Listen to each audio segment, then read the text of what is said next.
అందుకే పెద్దవాళ్ళు ఒక మాట చెప్తారు, నీ జీవితం పండాలి అంటే నీకు పూజ వచ్చా రాదా వదిలి, నీకు వేదం తెలుసా తెలియదా వదిలిపెట్టేసేయి, నువ్వు ఉపనిషత్తులు చదువుకున్నావా చదువుకోలేదా వదిలిపెట్టేయి, రామాయణ భారత భాగవతాలు తెలుసుకున్నావా లేదా వదిలిపెట్టేయి, దక్షిణామూర్తి యొక్క మూర్తిని చూస్తూ కూర్చోవడం నేర్చుకో.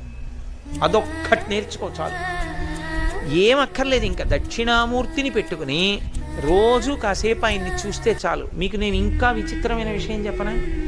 చంటి పిల్లలు కొంచెం కొంచెం పెరిగి పెద్దవాళ్ళు అవుతున్నప్పుడు ఇంట్లో అందమైన దక్షిణామూర్తి విగ్రహం ఉండి, విగ్రహం అంటే ఫోటో కనీసం ఉండి, పిల్లలు కాసేపు దాని వంక చూడడం అలవాటైతే మీరు చూడండి, నేను యథార్థం చెప్తున్న, పెద్దలు నిర్ణయం చేసింది, వాళ్ళు కళ్ళు తిప్పి ఆడుకుంటూ ఆడుకుంటూ పాకడం కూర్చోవడం వచ్చినప్పుడు చూసినప్పుడు వాళ్ళు నిశ్చలంగా కాసేపు ఇలా దక్షిణామూర్తి వంకే చూస్తారు. పిల్లలు చిన్న